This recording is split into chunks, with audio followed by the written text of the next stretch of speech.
Hey folks, Steve here once again. Welcome back to another review.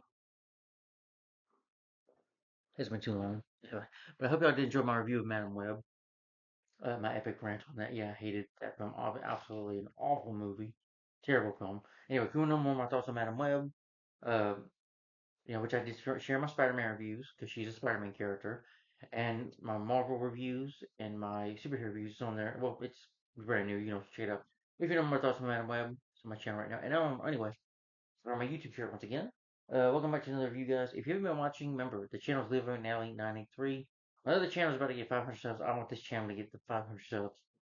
I know I've lost, I think, one subscriber at least. Well, 338 subs. Thank you guys for the subs, love. And those that do stick around and comment and have stuck with this channel and give me the good views, I appreciate it. Keep on watching. There's more videos to come, interviews to come. I appreciate you. Appreciate the support. And you can also share my channel with your friends, family, co-workers. I really appreciate it. Or mention me at least. That'd be cool. Or you can share my videos on your Facebook page or Facebook story, Instagram, whatever, you know, because it's just being supportive. But anyway, guys, I've been doing what I call a superhero marathon on my YouTube channel. I've been doing what I call, and I said it twice in a row, but the 2020s era of superhero reviews. These films that came out in this decade, 2020s decade we're living in right now, starting with the year 2020 to 2025, the year we're living in right now, 2025. Yeah, I'm close to getting done. Got a bit more movies to go, but I'll be done after this. I did review part one of this, Crisis on Infinite Years Part 1, and this is the.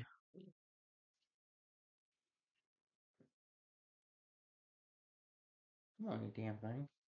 This film is a DC anime movie. This is the 58th film of the DC Universe animated original movies.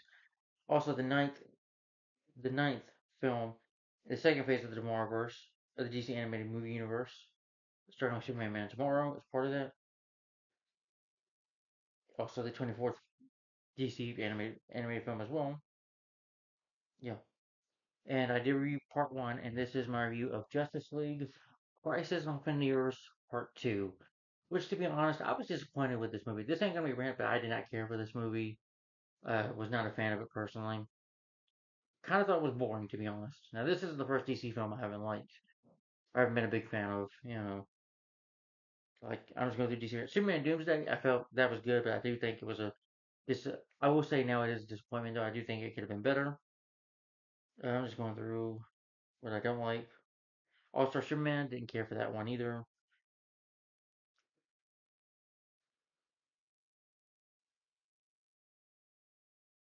Son of Batman, I wasn't a fan of. Batman vs. Robin, I like, by some issues. Like Batman with Blood. Batman Killing Joke, I like, but just the second half of it. First half was very disappointing. Uh,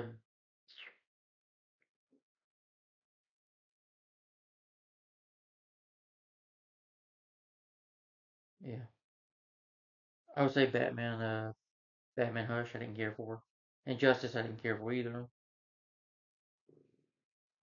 Justice League Ruby, Superheroes Husband Part 1 Part 2, I didn't care for. Either of those movies, was not a fan. Yeah. But since we're on Part 2 now, again, just to recap, this is based on the comic storyline from 1985 1986, Crisis on Infinite Earths from DC Comics, written by Marv Wolfman and the late George Perez, penciled by him. First one was dedicated to his memory because he passed away when this before I think this came out after. Yeah, this was released on April 23rd and got negative reviews. I can probably see why. So let's see with the production. I'm not gonna read about the production. I already read about the production of this movie. So let's get to the voice cast though. The voice cast for part two, you have Gideon Eldon as Batgirl Barbara Gordon. She was in Blockers, The Mustang, Sick, The Walking Dead, the final season. Troy Baker as the Joker, which is awesome. They had Joker in here. Was a Yeah, he voiced his first time I think voicing Joker. Maybe was Batman Arkham Origins. I love that game. I think that game had a better story than this. Yeah, and I'd rather play Batman Arkham Origins someday again. Yeah, but he's done a bit of voice work. But I do like him as the voice of the Joker, especially. Yeah, Zach Coulson as Damian Wayne, Darren DePaul as Solivar, who did some voice work as well. Keith Ferguson as Dr. Fate of Part 2, Keith Ferguson, Kingdom Hearts, DuckTales, yeah. Batman Year One, he's a voice of Batman Year One, Monsters University, Batman Unlimited, and Animal Instincts. So it's just as World War II. So he's worked with Batman vs Teenage Mutant Turtles. He voiced Two Face. So Keith Ferguson has worked with DC before. Will Ferrell is Batman Beyond. Terry McGinnis, Will Ferrell. You know who that is? You know Boy Meets World, and you should also know him as voicing Terry McGinnis in the 1990 TV series, late 90s TV series that came out in 1999, Batman Beyond, and Batman Beyond Return of the Joker. He comes back in here, which is really cool. My Date with the President's Daughter. I remember him in that movie. That was a good film, and you see that again. And he voiced Blue Beetle in Batman Brave and the Bold. So yeah. And of course he voiced Ron Stoppable and Kim Possible. Jennifer Hale as a Lori. Hypto, I can't say that right. She was good. She did some voice work as well. Like Codenames Kid Next Door, Johnny Quest. The Revenge of Johnny Quest, Totally Spies, Star Wars: The Clone Wars. Jamie Gray hired her as Hot Girl. She did some voice for Call of Duty video games. Just some, yeah, she was an episode of NCIS and Law and Order. And Matt Ryan as John Constantine. He played the character thinking, um, if you remember the show DC Legends of Tomorrow from the Arrowverse, DC Legends of Tomorrow, and Arrow Season 4, he was in that. Yeah, he voiced the character a couple times, I think. Was it Justice League Dark? Constantine City Demons, that was more like a series, I think. And Constantine, The House of Mystery, and of course these films voicing Constantine again. And I think that was it. Okay, yeah, that was the cast of Part Two. Okay. And once again, the film is directed by Jeff Woodmaster, who's directed some of the DC animated films. Screenplay by Jim Kirk. Edited by Bruce A. King. Music by Kevin Ripple, who did the music score for the first one. He did music score for Shrek 2, the video game. He did music score for, let's see, Sky Harbor work with Michael Django. Probably not like credited as a music programmer though for that movie. Silent Night, Batman Unlimited and Animal Instincts. He did music score in Monster Mayhem, and Max vs. Munis, the Batman Unlimited series. Constantine City Demons, the movie. He did the score for that, and Batman vs. Teenage Mutant Turtles. Death Row Knights and Dragons, which is a real awesome movie. Superman Man Tomorrow, which I do like. Justice League World War II, Green Lantern War Power. I do love those DC anime movies. And I like DC, I like Legion of Superheroes as well. Production companies are Warner Brothers Animation, DC Entertainment. So don't think I hate these new Marvel's DC movies. I don't. Even some of the DC films before these came out, I don't. Like I said, I mentioned before in the earlier video that I wasn't a fan of. Distributed by Warner Brothers Home Entertainment. And the part two was released direct to video on April 29th of last year. Part two is 95 minutes longer. 95 minutes. Oh my gosh. Yeah. Part two is about 1 hour and 34 minutes long, but it does feel a little long in my opinion. I'm sorry, to me it does. Now, part one, I know some people don't like that, but I liked it. Now, that has pacing issues, so does this film, but I'll get more on that later. So basically, is that with the plot of this time is it does tell the story of Kara. We do see the Bat family, as you see, like Robin and Batman Beyond and Batgirl. It tells the story of Supergirl and this character, Pirate Psycho, I guess you can call him. Basically, with the story is that an endless army of shadow demons, bent on destruction of reality, swims over her world in all parallel Earths. The only option is the greatest superheroes. That is Superman, Batman, Wonder Woman, Green Lantern, and their allies can slow the onslaught of the invincible forward.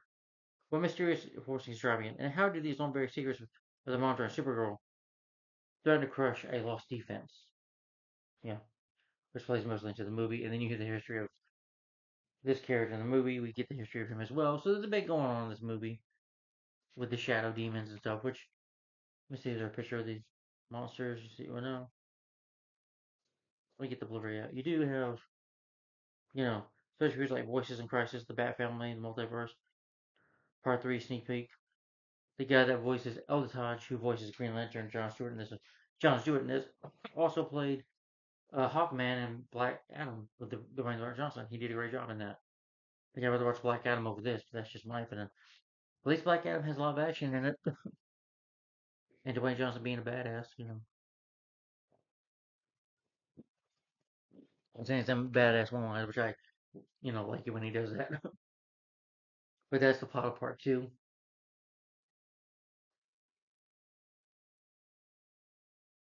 Now, if you've never seen the Just the Crest on Finish Part 1 or Part 2, if you've not seen this, don't watch the video. Turn the video right now. Turn the video right now. If you've never seen Just the Crest on Finish Part 2, it's gonna be spoilers in this review.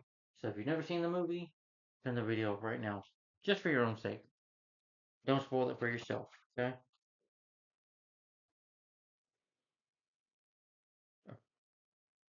Anyway, there's a plot synopsis. Now I'm gonna talk about the film itself.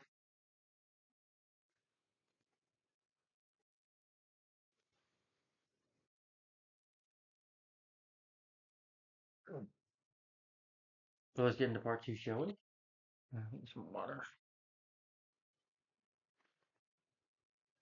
Anyway, part two opens up with Krypton being short. Well, opens up with the monitor himself, who you see a bit. It's nice to see a little more screen time for the monitor.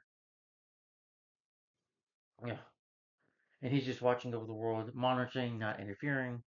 But until him and satellite, a character called satellite, like this little.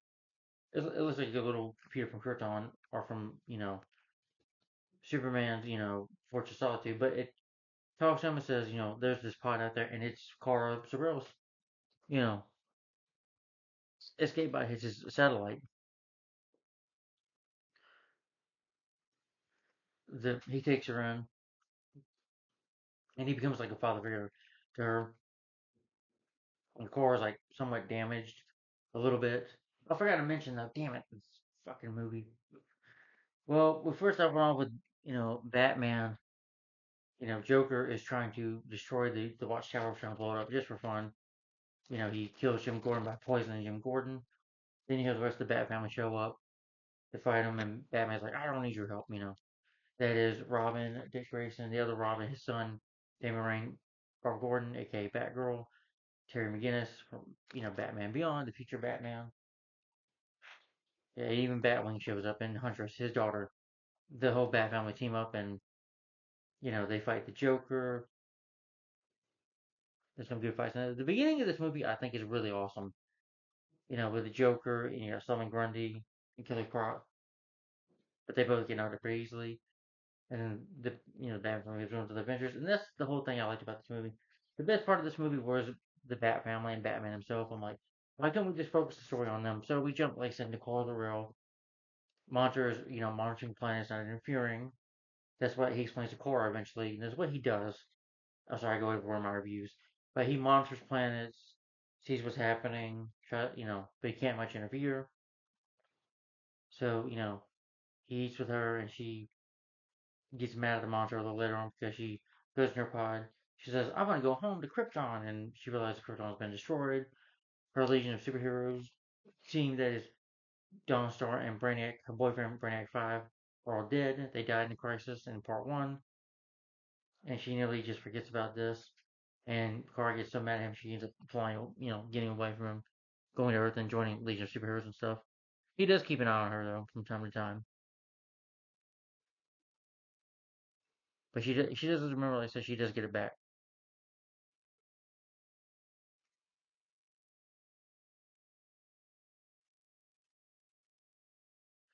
He also tells her about Kal-El, Superman, on Earth.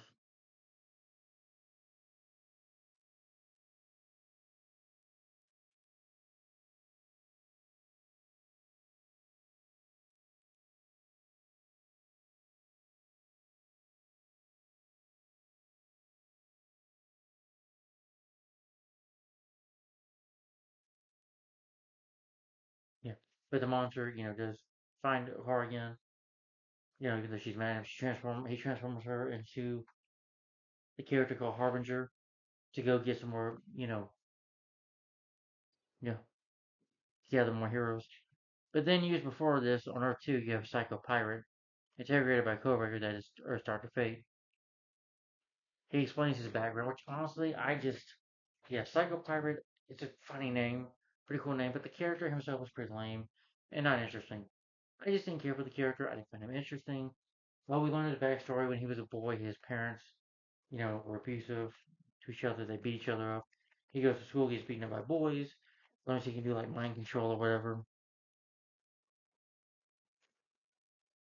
You know, and you know, you see him, convinces, with his mind these boys are beating him up like outside. He uses his power for the first time. He just wanted to grab like a rake or whatever and stab another boy without killing him. You know, and then another boy he convinces to pull his pants down in front of the entire class, show his nuts basically, and he gets a beating for it. And he gets his school to hang each other and attack some cops. You also see him become like a pirate. Control thoughts of other, in the sea, basically just stealing from other boats, ships, and making the men, mind controlling them to drown themselves and like smile about killing themselves. You know, and then Faye's like you were part playing this crisis, so let Faye's ever get some control over him. Because he, also uses the Atlanteans. Well, Aquaman doesn't fall for his trick because Aquaman is very simple-minded.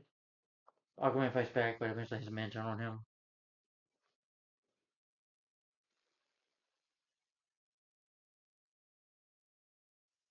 and he was on Earth One. He just, hopefully, the Flash is dead. If you've seen Part One, which sucks. So I do miss seeing the Flash here, Barry Allen. But the Flash died in Part One, warning them of the crisis. Yeah, in another timeline, I guess. Yes, in another timeline. I'm sorry. Well, you see the Flash just chasing him. Flash just has a cameo here, just trying to chase him down. Harbinger convinces him to join up with them to help that launcher, and he agrees. He tries to take over the Earth. So Harbinger, convinces him to come join us.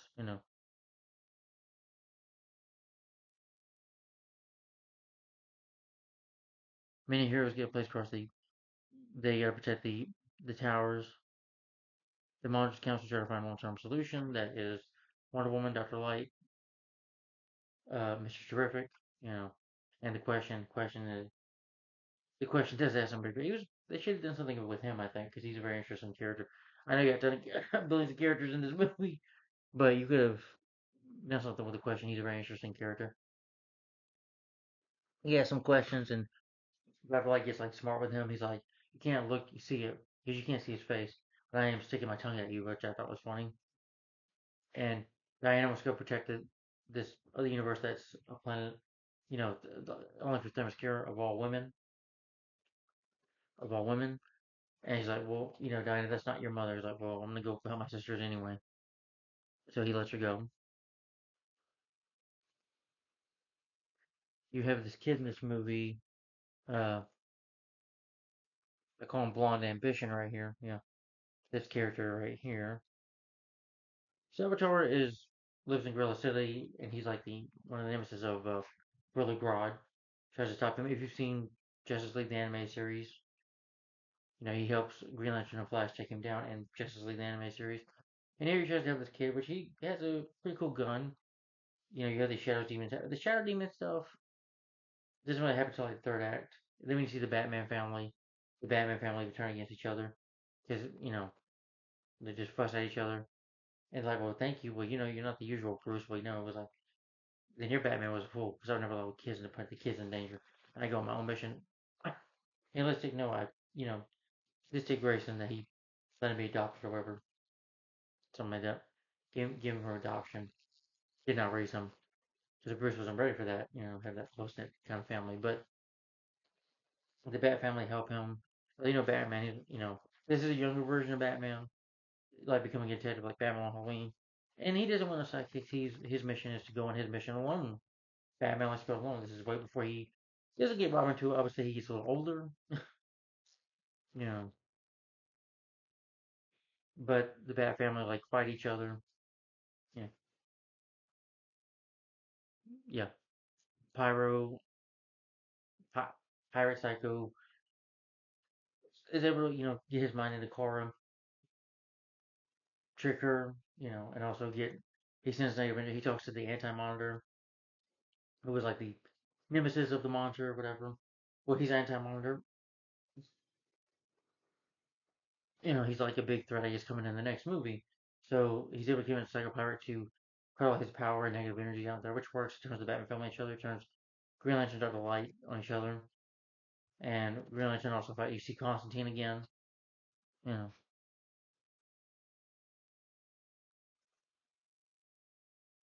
also Savitar, along with that, Mr. Blonde ambition, Savitar gets killed. I did not care for this blonde kid too much.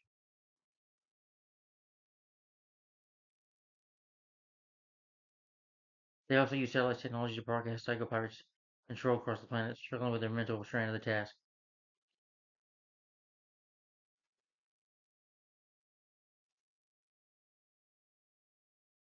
The source of the antimatter is the anti-monitor.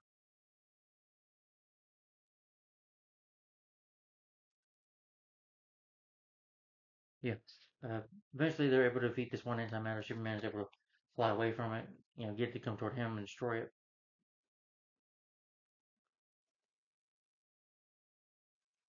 Superman leads the Justice League Defender Earth 1. They fight these, shadow demons. Yeah, which is coincidence. Superman's able to use heat vision on one of them, you know, even though they fight, Wonder Woman is on her planet. And you find out her mother, just hates men. Queen also, her mother, like the queen of the Themyscira, and she hates men completely, you know. And even though Wonder Woman was like, you need to get them out, you know, we'll have to fight together or die. She doesn't want to listen. And her mother, well, this version of her mother gets killed by the antimatter. Wonder Woman gets trapped by the demon. So there's a Batman family fight though. Batman Beyond, Terry and Robin Dick Grayson, they both take on Batman. They take him out. The Shadow Demons grab him. They try to save him, but with no luck nearly.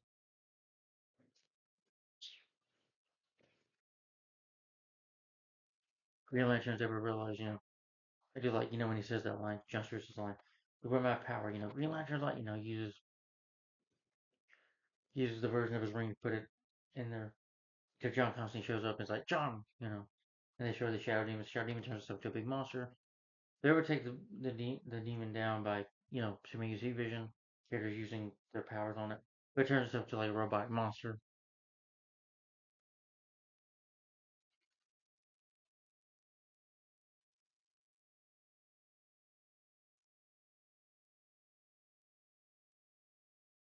The towers are not lined though, so the wave hits and the mirrors are erased, leaving Earth 46. And Supergirl, in her anger, let's say spoiler alert coming, she uses her heat vision like, you lied to me all these years. So Supergirl car uses her heat vision, basically just murders him. Like he's real big, but he becomes real skinny looking and dies in her hands.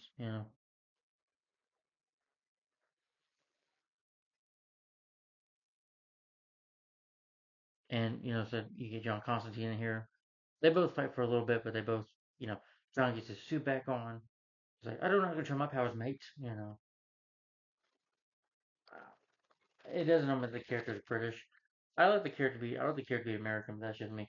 Like Keanu Reeves, his Johnson Keen, Constantine is my favorite version, of the character.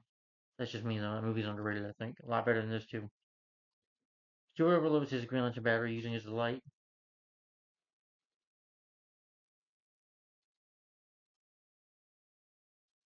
Revealing that the Shadow Demons were the Anti-Mars minions. They are in one mind, which proves resistant to the hero's light's attack. So the Anti-Monitor at the end, he prepares to destroy Earth 1, so all the heroes of Justice League like to team up, and then that's the end of part 2. Yeah. Again, this is my second time seeing this movie. Yeah, that's the film itself, but I'm not going to read any quotes from it. That's just me. Let me give my final thoughts on this though. I didn't care for Disney Christ Armor Part 2. Why didn't I care for it? Well, number one, the story was the problem.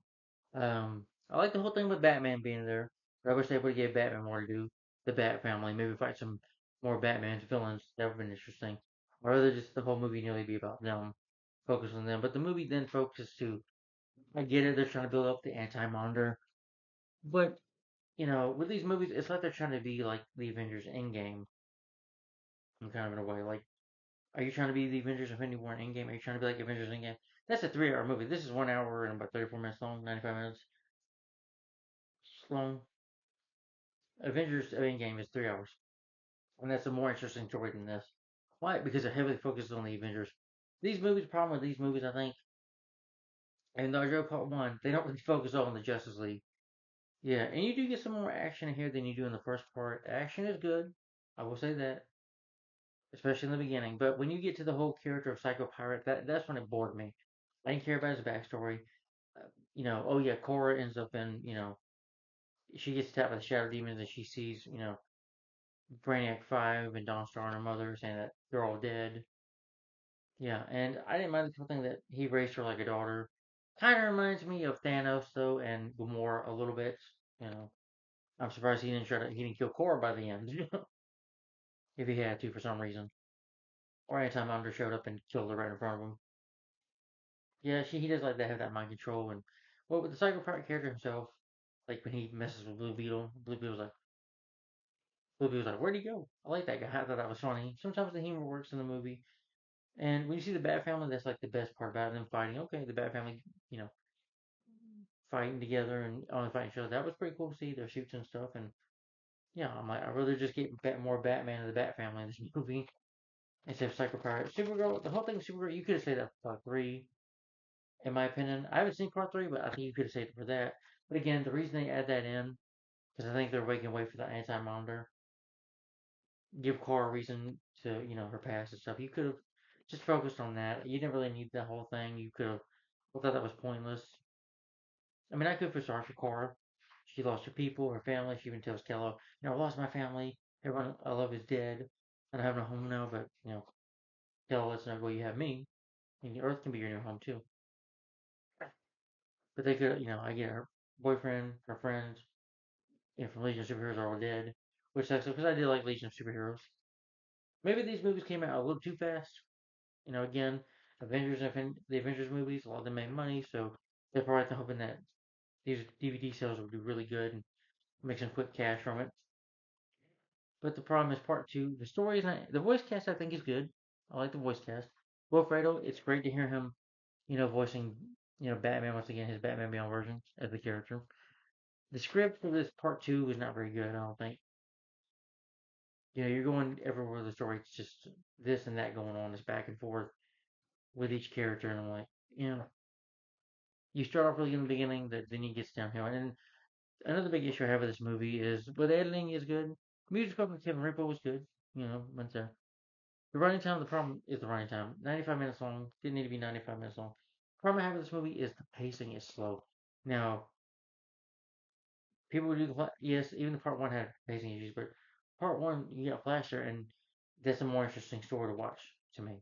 Yes, there were some issues with the pacing, but I cared about Iris and stuff. I cared about what was going on. And here, I didn't care about what was going on stuff with the Bat Family, and that was it. The story in this film was very weak, you know. Yeah. And most of it's boring. I really did fall asleep twice. First time I saw it, I fell asleep, and I fell asleep again because this film, I think, is boring. It's just very boring. Most of it is boring, and the pacing is so sluggish. It takes forever to fight the shadow demons, and when you throw this, the blonde character and the blonde guy character in there, it's just not much of anything. Didn't really do anything for me. He said he's cool using a pistol, but okay, cool. I didn't care for Psycho Pirate. He was a boring and bland character. I didn't care for his background. I'm like, really? That's like in Avengers Infinity War, the character that Tony Stark calls Squidward, who was like Thanos' second in command. That's like if we gave him a backstory, but we didn't get Thanos to the second movie, so that wouldn't work. I know it's different, but still, I'm just using that as an example. You know, yeah. The action is good though. I do like the action in it, but I think part one is probably still the best of these movies, in my personal opinion, because at least it feels like it focuses on, the Flash. Yeah, part two gets a 14%. I can see why. Yeah, but I don't. Yeah, 14%. I would probably get part two right now, 14%, but I have not seen part three, so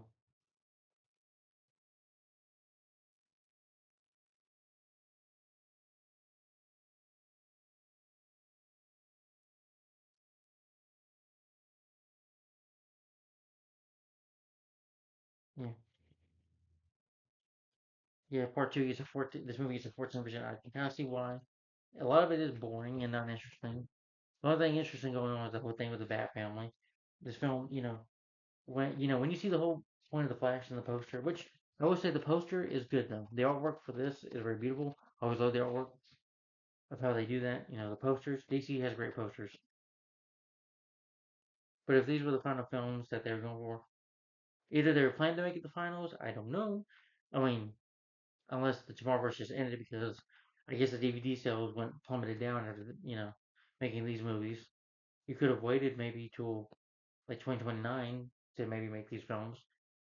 Except these films do feel rushed. I do like part one, but it does have its like I said, it does have its problems. Despite that though, it's still an entertaining movie. It does have a good story, and at least it focused on a character like the Flash. They should have focused on my favorite DC character, Batman. Should have focused on Batman and Bat Family. They should just been the center focus of the movie the whole time. Supergirl, you can add that in for part three. Power Cycle, just already have him be a villain. I don't care how he got his powers. I don't care about his childhood. I don't care about his backstory. I just don't care about him at all. Just have him be a villain and that's it. Yeah. I get it. He's like a secondary villain. I don't, for secondary antagonists, I don't need a backstory. Okay?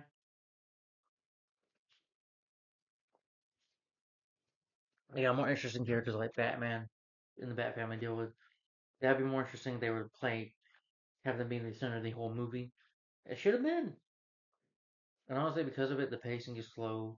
The film does go by a very like a snail or a turtle pace, if you will. It feels like watching a turtle walk with this movie. The pacing is just horrendous in this movie. But overall, I don't hate this movie, but this is a huge disappointment, a huge letdown. It deserves that 14% on Rotten Tomatoes. Honestly, I'd rather watch Batman and Robin. At least Batman and Robin, and the villains are the center of the story. Despite how cheesy and the campiness it is, it's more entertaining to watch than this. Batman Forever, Batman in '89, Batman Returns all have more interesting stories than this. Yeah, but this one should have been so much better in my opinion. Part two, so just the first one finished. Part two, my rating for this film, I'm gonna give it a thumbs down. Still a thumbs down. Even though I hate this movie, this is not a rant. It feels like I can't really sit here and say I hate this movie. This is garbage. No, it's not. But it is a huge letdown.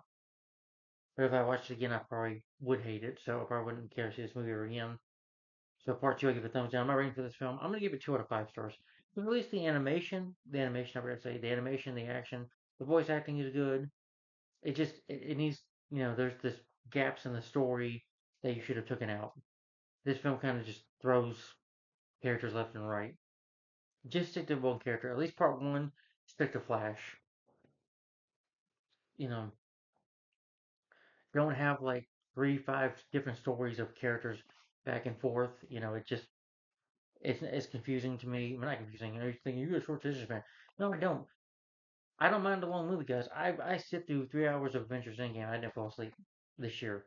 I watched that back in what April? I think I reviewed that. Yeah, and I loved that movie. Avengers Endgame, Infinity War. I didn't fall asleep once a bit because or Age of Ultron or the first Avengers movie because they have good stories. Uh, Avengers Endgame takes a while to get going, but it's interesting. And the main focus is the Avengers. And the main focus of these movies is just one character they add in our picture. I'm like, you should have just, had different posters. It's a good poster. All three have good posters, but you should focus mainly on the Justice League and the entire team fighting. If you want to make a movie about the Flash and this Tomorrowverse, go ahead and make a movie about them. Okay, I'd rather have that than the 2023 movie. It's not as awful as that, but this is still a huge disappointment. So again, my rating for this film is 2 out of 5 stars. Just not good. and a thumbs down. So, guys, in the comments down below, what do you think of Justice League Crisis on Phineas Part 2? How would you rank these parts in Justice League? So far, I would say the best is Part 1, despite some issues. And so far, the worst, I think, is Part 2. And what do you think of Part 3, guys? How would you rank these movies? And how would you rank the DC animated movies? What are some of your favorite DC animated movies and live action ones? And what are some of your least favorite DC animated movies and DC live action movies? And how, and who's your favorite DC character? Mine is Batman. Tell me in the comments down below. And guys, stay tuned because I think next I'll be reviewing Part 3. Part 3 came out July 16th.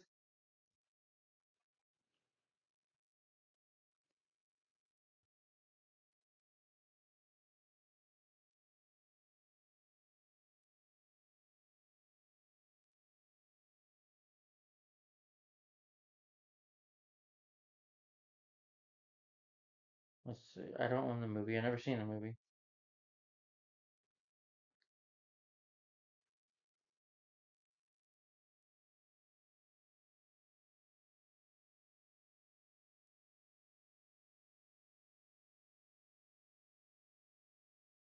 Okay, well, uh,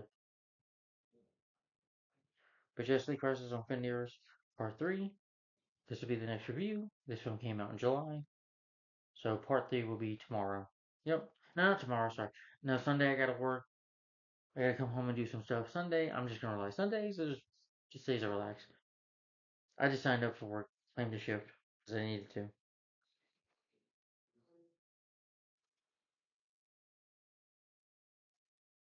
Yeah.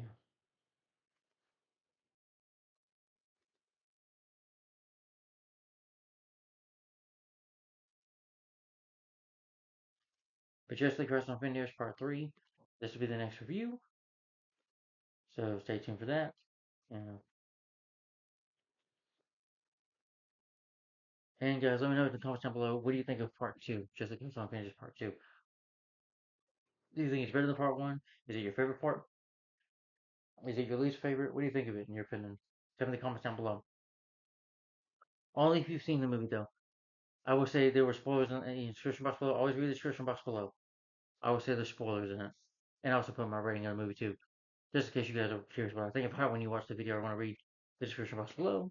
Remember, don't forget to like, comment, and share my videos. Stay tuned for the next review. That'll be Justice League Crisis on Infinite Earths Part 3. So stay tuned for that. See you next time, guys. Thanks for watching. And then probably on Tuesday will be that movie that I review on Monday. Then Tuesday. Can't wait to watch this movie. So far, I would say this is the best live action movie of 2024, superhero movie of 2024. That will be Deadpool and Wolverine. Right after Jet Crest on Finish Part 3 will be Deadpool and Wolverine. Can't wait to get to this movie. Yeah.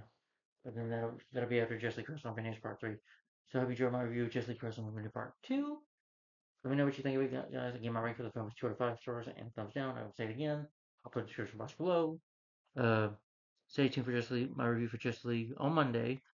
Justice League Crisis on Infinite Earths Part 3. Part 3. Coming this Monday to YouTube and my channel New Year. Thanks for watching, guys. Like, comment, and subscribe, and share my videos. I appreciate it. Share my channel. Keep on subscribing, keep watching, and commenting. Thanks for the support. You guys are awesome. Thank you. Have a great day. Have a good weekend. Bye bye.